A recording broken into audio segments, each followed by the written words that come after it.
Hey everyone, today we are looking at the Cycle Frontier and a huge amount of information shared by the development team this morning. Ever since the closed beta ended, I've felt like a lost puppy wandering around the darkness, not knowing where to go or what to do. I've downloaded a ton of different games, trying to find that spark of interest until the Cycle Frontier fully releases, and yet nothing grabs me. All I can think about is getting back to Fortuna 3 and playing the Cycle Frontier. Well, this morning, the devs at Jaeger dropped a huge dev diary called The Teachings from Closed Beta 2, and it's absolutely loaded with information regarding a lot of the hot topics that we talked about during that beta. Seeing this post got me all fired up, and I'm jonesing even more now to play the game, but after seeing all this great info shared with us, makes me believe that the dev team is just as eager to get the full release of the game out to us as we are to get our hands on it. I'm so ready to get back to grinding this game. Without further ado, let's dive into all this. There's a lot going on in this dev diary, so I will have a link to it in the description below. We'll start with just the basic premise, which is, now that the Closed Beta 2 has ended, we felt it important to discuss our teachings from Closed Beta 2 and draw a picture of the future lying ahead for the cycle from a design perspective. This is pretty awesome. Okay, so the initial approach. What was our initial approach? Let's say we wanted wondrous feelings of exploration on a completely alien planet, tense uncertainty, unexpected adventures and outcomes, surprising events, and of course, friendships and betrayals made along the way. I think this pretty much sums up the Cycle Frontier in a nutshell and why we all love it so much. So what do we plan for release? Right now we are concentrating our efforts on several crucial points for release. Power progression, weapon balancing, campaign, matchmaking, dungeon, hell yeah, and social. Alright, power progression number one. This is obviously such a big deal for all of us that were playing the game. I think we all had our moments of getting rolled by, purple armor, epic armor, and felt like we had no chance, a hopelessness. And this is part of the power progression and where it was going wrong. So they're trying to find the sweet spot where you always have a chance of fighting back even when you're facing the best gear, while making sure that deploying with the best gear is still worth the risk. I think that's a pretty important overall statement. Our Closed Beta 2 allowed us to make a few iterations in that regard, adjusting the economy, the penetration versus armor curve, and individual weapons. And although none of them were satisfying enough, each iteration moves us closer to that sweet spot. So based on our feedback and our teachings from CB2, here is our intention for release.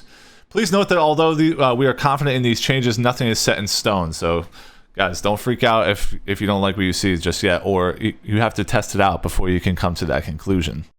Okay, more diminishing returns on our penetration versus armor formula. The best gear, epic and exotic, will not be as powerful against lower tier gear, common, uncommon, and rare. The progression in armor and penetration values on shields and weapons now also have diminishing returns. Upgrading from common to uncommon will give more armor and penetration than upgrading from rare to epic. On the surface, that sounds scary, but let's keep hearing what they have to say. These two changes will make it so upgrading to uncommon or rare gear should feel really significant, while epic and exotic gear should feel more like luxury improvements for prospectors that can afford them. They still give you a significant enough advantage in PvP to potentially make a difference, but not so much that you can't be challenged by lower tier gear. I think this is exactly what we're looking for from a PvP perspective. We don't want that feeling of hopelessness. And this sounds like a step in the right direction to me. Next, we've got the armor value for higher tier helmets. So if you remember near the end, like 2.5 closed beta or 2.4, they made an adjustment to the helmets not having quite the same armor value, and to kind of make it so that players with better accuracy could be rewarded with faster kill times. And apparently it had an undesirable effect when it came to exotic versus exotic situations, for example. So they are reverting all of those changes back to the original, which is having similar armor values for helmets and shields alike.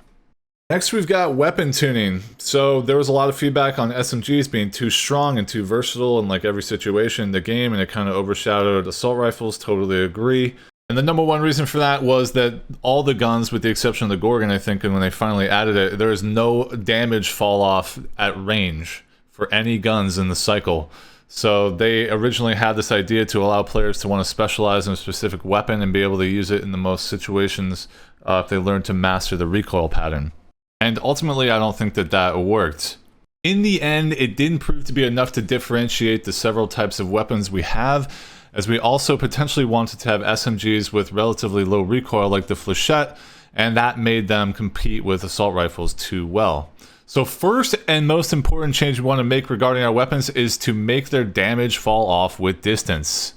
All weapons except snipers will now be less efficient if shot from further away than their intended effective range. This is a welcome change. I think not having fall-off damage in the beginning was baffling to me, but you know, they had their reasons and they're reverting it. So I think that this is a huge change to the way PvP is going to play out for us in the future. Also, they are reducing the damage of SMGs overall, and the recoil reduction mods are a little too strong in their opinion, and they are going to adjust them as well. Finally, they are going to be making individual changes to all the weapons to make them more viable. We'd love to see this. I want to see some balance here. Yes, the Advocate is getting some love. There you go. Advocate fans, that's for you. And next we've got campaign progression adjustments. The campaigns were new to CB2, and quite frankly, I was a big fan of them. I thought it was kind of fun. A lot of content there, a lot of different challenges. Some did feel a lot grindier than others, and there was some criticism on that, where it was kind of sending you to the same spot over and over again to kill the same creatures with low spawn rates or what have you. So they're totally aware that some of the challenges were quite grindy versus being fun, and so they're on top of it. Also clearing up some of the hints and the guidance that kind of points you in the right direction. Obviously, we want to make sure everyone knows where to go for these. The mission rewards, they are revamping this a little bit, making more shields, guns, helmets, backpacks, all kinds of good stuff. A little bit more in the rewards category for completing these. And the unique missions, my favorite ones, where you had to go out and find a very specific unique item and try to extract with it. Those were some of my favorites, and they say that they were, you know, originally intending just to sprinkle them in, but they're going to be adding more frequency of those, which is a welcome change for me. In the end, I absolutely loved campaigns being added to the game. Next up, we have matchmaking, or MMR. This has been a topic of conversation from the beginning. A lot of frustration from a lot of people in the community about the way matchmaking works in the Cycle Frontier. You know, they're obviously trying to protect new players and create a balanced experience for veteran players. And here's how they're doing it. This is not drastically changed from their original method of doing it. They are focusing on new players first, getting them into the right bucket, and making sure that they adapt to the game before getting thrown into the larger group. And they do this bucket matchmaking. If you remember, they talked about how matchmaking was based on your median K-marks value as kind of the determining metric that they were looking at when putting you in one of these buckets. Well, they've made a change to them, making them larger, allowing for more encounters, more variety of encounters along the way with different player types, while still protecting the beginners.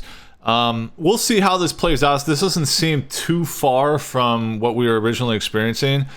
And quite frankly, as time went on in the beta, I know there was a lot of hot topic around MMR. The more I examine the situation, the more I believe that MMR isn't really the issue. It was more about weapon balancing and armor penetration values and all those things that we talked about earlier. Balancing those and making you feel like you're not hopeless in your fights is probably more the issue than MMR. So we'll see how it all plays out, but they're definitely aware of it and they are continuing to fine-tune the experience. Next up, we've got Dungeon. Yay, we're going live with our first dungeon. To explore it, you'll have to complete the Osiris campaign in order to unlock the orbital cannon beacon needed to open an entrance. Expect to find darkness, difficulty, and rewards for your trouble, but be wary of whoever might enter from behind. This is very, very cool. We've been waiting for this. This will be similar to some of the other world events that we saw with the laser drill and so forth in Closed Beta 2. And very excited to see the dungeon. It will not be instanced like you're probably used to experiencing dungeons in other games. So when you go down, you'll be going down onto the planet with everybody else on that persistent world with prospectors dropping in, and you'll have to be careful. I think it'll be a fun experience. Can't wait to try it out and see what it's all about.